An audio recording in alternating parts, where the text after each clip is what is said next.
नमस्कार. कसं काय मंडळी, मी पद्मकरण. आपण भगवान बुद्ध आणि त्यांचा धम्म समजून घेण्याचा प्रयत्न करतो आहे. आपण सध्या भगवान बुद्धांच्या बालपणाविषयी बोलतो आहे. बालपणात त्यांचा स्वभाव कसा होता त्याविषयी आपण बोलतो आहे. आपण पहिला व्हिडिओ याविषयी बनवलेला आहे. त्याच्यामध्ये तथागतांचा स्वभाव हा दयाशील प्रवृत्तीचा आहे. लहानपणीच त्यांचं असं म्हणणं होतं की एका माणसाने दुसऱ्या माणसाची मुळीच पिळवणूक करू नये.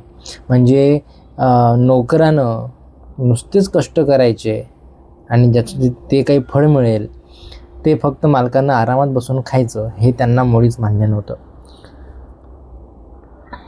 पुढे तथागतांचा स्वभाव आपण बघू शकतो कसा आहे. तर तथागतांना कष्ट करण्याची आवड होती. ते मुळीच म्हणत नव्हते की मी राजपुत्र असल्यामुळे मला कामं का सांगतात, मी करणार नाही. तथागतांचं कुळ शाक्य लोक एक प्रमंगल नावाचा उत्सव साजरा करीत असत. धान्याच्या पेरणीच्या दिवशी साजरा करावयाचा हा ग्रामीण उत्सव होता. आपण बघितलं की तथागतांचे पूर्वज शेतकरी आहेत. तथागत एक प्रकारे शेतकरी आहेत. शाक्य लोकांच्या प्रथेनुसार ह्या दिवशी प्रत्येक शाक्याला स्वतः आपल्या हाताने जमिनीवर नांगर चालवावा लागत असे. शाक्य कुळ जरी त्यांच्या कुळामध्ये जरी राजे वगैरे असले तरी नोकर चाकर होते, तरी पण हा उत्सव साजरा उद्घाटन त्यांच्या हातून करण्याची प्रथा होती आणि त्याच्यामध्ये तथागत आवडीने भाग घ्यायचे. ते कष्टाला नाही म्हणत नव्हते. सिद्धार्थ या प्रथेचे नेहमी पालन करीत असे. तो स्वतः नांगर चालवित असे. जरी तो विद्वान होता तरी त्याने शारीरिक श्रमाचा कधी तिरस्कार केला नाही. आपण बघू शकतो काही विद्वान माणसं जे स्वतःला विद्वान म्हणून घेतात, तथाकथित विद्वान लोक हे शारीरिक श्रमाचा निरंतर तिरस्कार करत राहतात. हे ना, बुद्धिमत्ताच सगळं आणि शरीराचं श्रम ते शून्यात काढत राहतात. तथागत शारीरिक श्रमाला कमी लेखत नव्हते. पुढं तो क्षत्रिय कुळात जन्मलेला होता आणि त्याला धनुर्विद्येचे आणि इतर शास्त्रे चालविण्याचे शिक्षण मिळाले होते. परंतु कोणत्याही प्राण्याला विनाकारण इजा करणे त्याला आवडत नसे. ते क्षत्रिय आहेत. त्यांना धनुर्विद्या शिकवलेली असणार आहे, तलवारबाजी शिकवलेली असणार आहे, भालाफेक शिकवलेली असणार आहे, कुस्ती शिकवलेली असणार आहे. हे सगळं शिकून सुद्धा त्यांचं म्हणणं असंच होतं की विनाकारण कोणालाही इजा करता कामा नये.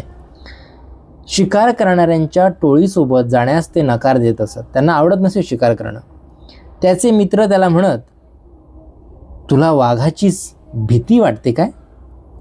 तेव्हा सिद्धार्थ उत्तर देई, मला माहीत आहे तुम्ही वाघाला मारण्यासाठी जात नसून तेथे हरिण आणि ससे यांच्यासारख्या निरुपद्रवी प्राण्यांना मारण्यासाठी जात आहात.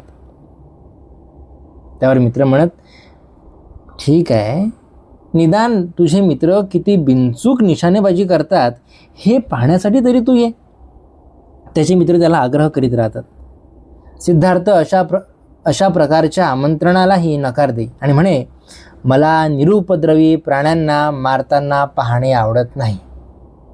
सरळ नकार देतात. सिद्धार्थाच्या या प्रवृत्तीमुळे प्रजापती गौतमी अतिशय चिंताग्रस्त झाली. प्रजापती गौतमी अर्थात सिद्धार्थाची आई आणि सिद्धार्थाचे पिताजी शुद्धोधन हे राजे. आता जो बाबा राजा आहे त्याला वाटलं की आपल्या मुलानं सुद्धा राजत्व प्राप्त करावं, त्यासाठी शिकारी करावी, ते शिकावं. महाप्रजापती म्हणते सिद्धार्थाला, तू विसरतोस की तू क्षत्रिय आहेस. लढणे हा तुझा धर्म आहे. शिकारीच्या मार्गानेच युद्धविद्येत निपुणता प्राप्त होते, कारण शिकारीने अचूक नेमबाजीचे शिक्षण मिळते. शिकार करणे हे क्षत्रियांचे युद्धविद्येचे शिक्षण घेण्याचे एक क्षेत्र आहे. म्हणजे शिकार करणं किती महत्त्वाचं आहे एका क्षत्रियासाठी आणि ज्याला राजा व्हायचं त्याच्यासाठी किती महत्त्वाचं आहे ते महाप्रजापती सिद्धार्थाला समजून सांगण्याचा प्रयत्न करतात. पण सिद्धार्थ नेहमी गौतमीला विचारत असे, पण आई, क्षत्रियांना लढावे तरी का लागते? आणि गौतमी उत्तर देई, तो त्याचा धर्म आहे म्हणून लढत राहा, लोकांना मारत राहा, अशी एक समजूत होती. तिच्या उत्तराने सिद्धार्थाचे समाधान होत नसे. अर्थात तो गौतमीला विचारी, आई मला हे सांग की माणसाला मारणे हा माणसाचा धर्म कसा असू शकतो? गौतमी उत्तर देई, बाळा, ही प्रवृत्ती एखाद्या संन्याशाला योग्य आहे, पण क्षत्रियाने लढलेच पाहिजे. जर ते लढणार नाहीत तर राज्याचे संरक्षण कोण करेल? बरोबर आहे, म्हणजे मिलिटरी पाहिजेच. राज्याचं संरक्षण करायचं असेल तर मिलिटरी पाहिजेच. पण मिलिटरी का पाहिजे? का संरक्षण करायचं आहे? का कोणी दुसऱ्याला मारायचं आहे? सिद्धार्थ लहानपणीच थोडे लहानपण सोडून थोडे तरुणपणामध्ये आले असे मला वाटतं, कारण की खूपच तत्वचिंतक हे त्यांनी इथं मत मांडलेलं आहे.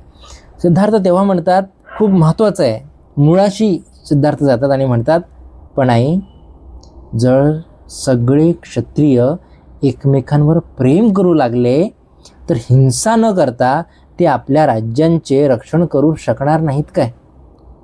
यावर गौतमी निरुत्तर होईल. आपण जे म्हणतो ना की जगाला युद्धाची नाही बुद्धाची गरज आहे, ते हेच तत्त्वज्ञान आहे की का आपल्याला दुसऱ्याला मारायचं आहे, सगळेजण का आपण एकमेकांवर प्रेम करू शकत नाहीत. हा तथागतांच्या बालपणीच्या लक्षणातला एक महत्त्वाचा भाग की ते एक विद्रोही होते. त्यांनी क्षत्रिय धर्मच नाकारला ना. क्षत्रिय धर्म काय म्हणतो की युद्ध करायचं, काही झालं तरी युद्ध करायचं. सिद्धार्थ म्हणजे युद्ध करण्याची गरजच काय, माणसानं माणसावर प्रेम करावं, सरळ सोपं आहे की नाही. तर हा आजचा व्हिडिओ तथागतांच्या बालपणाविषयी आपण सगळे जाणून घेत आहोत. मला बहुत छान वाटतं. तुम्हाला कसं वाटतंय सांगा.